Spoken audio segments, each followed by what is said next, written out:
안녕하세요. 이야기 국학 시간입니다. 오늘은 독립운동가 한 분을 소개시켜 드리려고 합니다. 1월 8일은 우리에게 아주 의미 있는 날이 되겠습니다.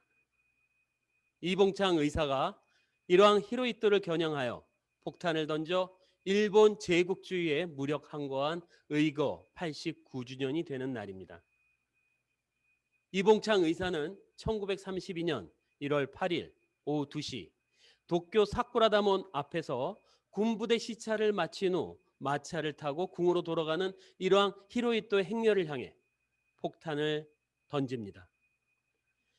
당시 일본 사람들에게 신과 같은 존재로 인식되어 있던 일왕에게 일본 제국주의의 심장인 도쿄에서 위해를 가하려고 했던 이봉창 의사의 의거는 일본인들에게는 아주 충격적인 일이었고 우리 민족의 독립 의지와 지속적인 저항성을 전 세계에 보여준 엄청난 사건이었던 것입니다.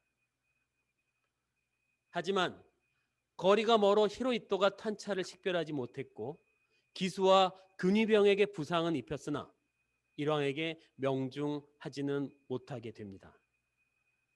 거사 후 이봉창 의사는 품 안에 있던 태극기를 꺼내 대한독립만세를 크게 부른 뒤 체포되었고 비공개 재판에서 사형 선고를 받고 같은 해 10월 10일에 이치가야 형무소에서 순국하게 됩니다.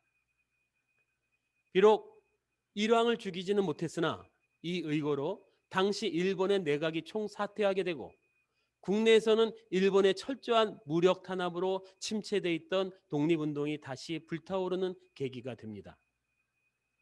또 임시정부와 중국 정부의 한일 협력 관계를 공고하게 하는 데 크게 기여하였고 대외적으로는 제국주의로 핍박받던 다른 민족들에게 충격과 희망을 주게 됩니다.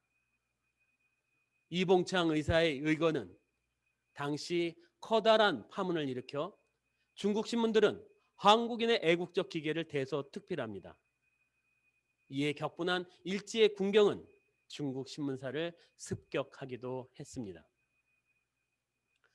프랑스의 화보 주간지인 뿌띠 주르날은 1932년 1월 17일 이봉창 의사의 의거를 표지 특집으로 다뤘습니다. 이 의사의 폭탄 투척 9일 만의 일이었습니다. 비록 뿌띠 주르날의 기사는 그날의 거사에 대해서 호의적이지는 않았지만 서구에서도 크게 주목한 사건이었음을 보여주고 있었습니다. 당시 나이 32세였던 이봉창 의사는 어떻게 이런 결심을 하게 되었을까요? 서울 용산에서 태어난 이봉창 의사는 어린 시절 일본인이 경영하는 제과점에서 일하다 주인으로부터 조선인이라는 이유로 학대를 받았고 취직하는 곳마다 멸시를 받으며 불우한 어린 시절을 보내게 됩니다. 또 만주의 남만철도 회사에서 운전 교습을 할 때도 조선인에 대한 온갖 수모를 당하게 됩니다. 그래서 이봉창 의사는 적을 이기기 위해서 적을 알아야 한다는 결심을 하고 일본으로 건너가 일본어를 익히고 여러 직업을 거치면서 일본을 파악했습니다. 1931년 당시 상하이 소재 일본인이 운영하는 인쇄소 점원이었던 청년 이봉창은 1월 중국 상하이 임시정부에서 백범 김구 선생을 만났을 때 그는 백범 선생에게 이렇게 말합니다. 제 나이 31살입니다. 앞으로 31살을 더 산다고 해도 지금까지보다 더 나은 재미는 없을 것입니다. 인생의 목적이 쾌락이라면 지난 30년 동안의 인생의 쾌락이란 것을 대강 맛보았습니다.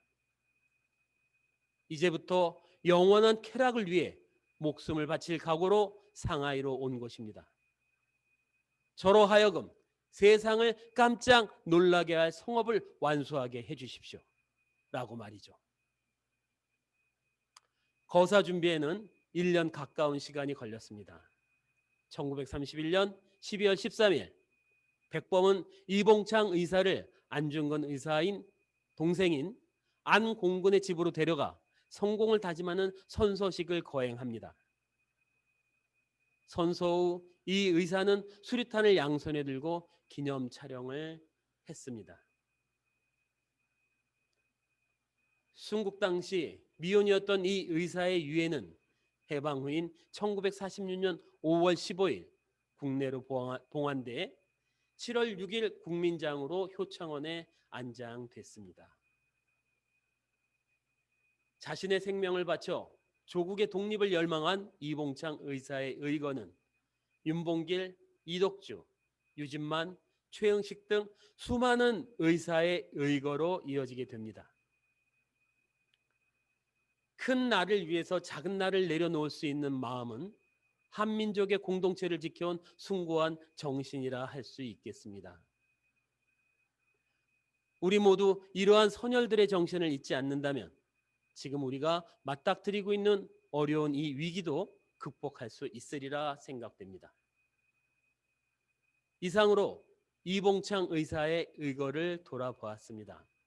경청해 주셔서 감사합니다.